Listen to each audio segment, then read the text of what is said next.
Hello বন্ধুরা, তোমরা সবাই কেমন আছো? আজ আমি আবার আরেকটা ব্লগ নিয়ে হাজির হয়ে গেছি তোমাদের কাছে। আজ আমরা উটির যেসব জায়গা বাকি রয়েছে সেগুলো ভিজিট করার জন্য বেরিয়ে পড়েছি। আর এটা হলো তার মধ্যে একটা, যেটা হচ্ছে কি বোট হাউস। এখানে বোটিং করার এক্সপিরিয়েন্সটা নিতে চলে এসেছি। যাই হোক, এটা হচ্ছে টিকিট কাউন্টার, যেখানে টিকিট কেটে ভেতরে ঢুকতে হবে। আর অ্যাডাল্টের জন্য 20 টাকা টিকিট। আর এটা হচ্ছে কার পার্কিং এর জায়গা, কেউ যদি বাইক বা গাড়ি নিয়ে আসো এখানে পার্ক করতে পারবে।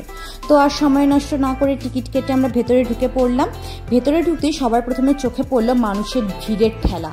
উফ, কোথাও যে ফাঁকা পাবো সেটার আর অবকাশ নেই, সব জায়গায় ভিড় থাকে।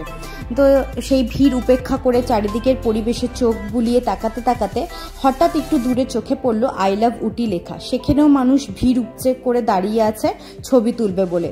তো সেগুলোকে উপেক্ষা করে আমরা এগিয়ে গেলাম। যেখানে বোটিং করার জন্য কি কি রেট সেটা মেনশন করা ছিল, তোমরা চাইলে পজ করে দেখে নিও। তারপর আমরা টিকিট কেটে এগিয়ে গেলাম বোটিং করার জায়গায়।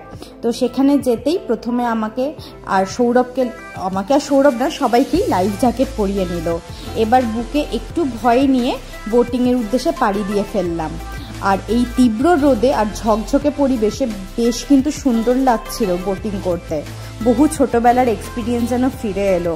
বহু বছর বাদে এই বোটিং, ভাবা যায় এই রোদ যতই হোক না কেন তাও বোটিং করার ইচ্ছে যাবে না। তো সেখান থেকে বেরিয়ে চারিদিকে তাকাতে তাকাতে এখানে একটা হার্ট সাইন ছিল, যেখানে প্রচুর কাপেল ছবি তুলছিল। ব্যাস, ওখান থেকে বেরিয়ে পড়লাম নেক্সট গন্তব্যে।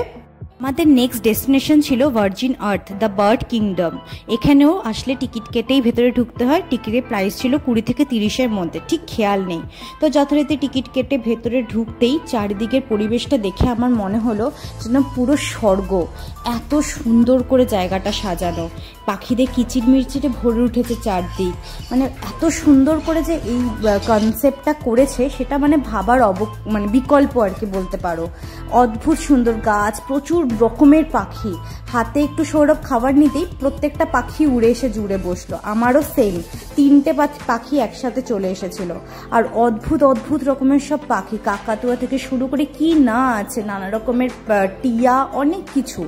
এত সুন্দর লাগছিল ভেতরে ঢুকে, মানে সেখান থেকে বেরোনোর ইচ্ছেই আর করছিল না। চারিদিকে পাখিরা ছুটে বেড়াচ্ছে, আওয়াজ হচ্ছে, অদ্ভুত সুন্দর পরিবেশটা। তার পাশে একটা ছোট্টখাট্ট ঝর্ণার মতোও ছিল।